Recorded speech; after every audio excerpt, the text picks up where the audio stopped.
તો હવે આપણે આપણી જર્નીની અંતિમ તરફ જઈ રહ્યા છીએ. આપણે જોઈએ છીએ કે અબુધાબીથી ટોરન્ટોની ફ્લાઇટમાં ટોટલ 11,137 કિલોમીટરની જર્ની આપણે અબુધાબીથી કરવાની હતી.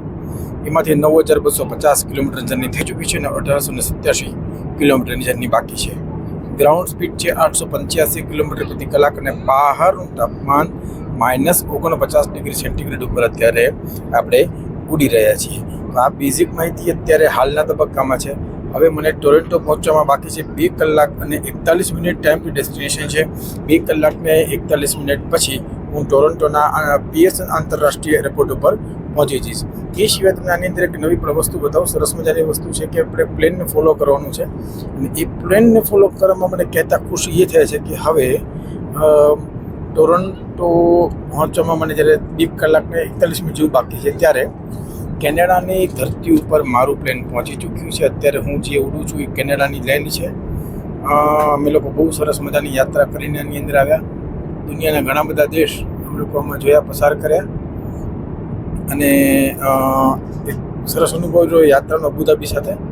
આ રીતે અમે લોકો પસાર થયા અને દરિયા ઉપરથી લઈ ગ્રીનલેન્ડ ઉપર, આ જે તમે જુઓ છો એ ગ્રીનલેન્ડ છે. ગ્રીનલેન્ડ ઉપરથી અમે પસાર થયા અને એની સાથે સાથે પછી ઇંગ્લેન્ડ અને ઈરાન, ઈરાક ઉપરથી પણ અમે લોકોએ ફ્લાય કર્યું. આ રીતે આખો જે નકશો એ લોકો બતાવે છે બહુ સરસ હોય છે. એની સાથે સાથે 3D એરક્રાફ્ટ પણ જોવા મળે છે આપણને, કે જે ઉડતું હોય છે એરક્રાફ્ટ આપણે ખરેખર કઈ રીતે ઉડે છે, કઈ જગ્યાએ કેવી રીતે જાય છે એ પણ આપણને આની અંદર બતાવે છે. વ્યવસ્થા ઘણી સારી છે, ટેકનોલોજીકલી ઘણું બધું અપગ્રેડેડ છે. એતિહાદનું એરલાઇન જે અમે બેઠા છીએ એ પ્લેનનો આ નજારો છે. હું જોઈ શકું છું, મારે જેવી રીતે જવું છે તે પ્લેનને ચેન્જ કરી શકું છું અને તમે પણ જોઈ શકો છો કે અહીંયા હવે કેનેડાની ધરતી આવી ગઈ છે. લાબ્રાડોર સિટી આવી ગયું છે, જે ન્યૂ ફાઉન્ડલેન્ડ અને લાબ્રાડોર જે પ્રોવિન્સ છે કેનેડાનું, એનું એક શહેર છે.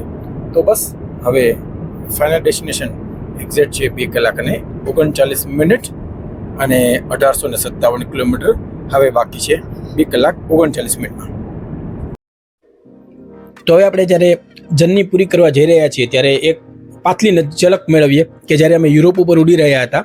આજે નીચેના દૃશ્યો છે એ યુરોપના છે. યુરોપના આકાશમાં તે લોકો ઉડી રહ્યા હતા. સરસ મજાની સવાર ક્ષિતિજ ઉપર દેખાય છે.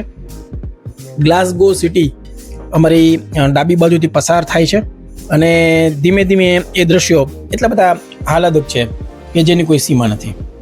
હવે તમે જે ફટાફટ દ્રશ્યો નવા જોશો એ દ્રશ્યો હશે કેનેડાની ધરતી ઉપરના. જુઓ, હવે અહીંથી શરૂ થઈ છે કેનેડાની ધરતી. ન્યૂ ફાઉન્ડલેન્ડ અને લાબ્રાડોર જે પ્રોવિન્સ છે કેનેડાનો, એની અંદર આ આખો વિસ્તાર આવેલો છે. દરિયા કિનારો પૂરો થાય છે અને કેનેડાની જમીન શરૂ થઈ છે અહીંથી. બહુ મસ્ત વાતાવરણ છે. ત્યાં પણ વાતાવરણ સરસ છે એવું સ્ક્રીન બતાવે છે. એટલે ઉતરીને પણ આપણને તો મજા જ આવવાની છે. પીયર્સન એરપોર્ટ ઉપર આપણે ઉતરવાનું છે અને એટલે હવે બસ તૈયારીઓ છે. બધો પોતપોતાનો સામાન લપેટી કેનેડા પહોંચવાની તૈયારીમાં.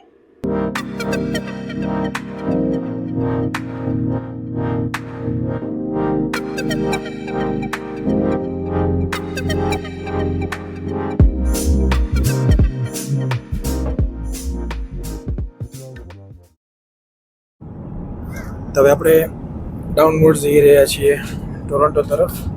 અહીંયા તમે સ્ક્રીન ઉપર જોઈ શકો છો ટોરન્ટો છે, એ ત્યાં આપણો લેન્ડિંગ પ્લેસ છે.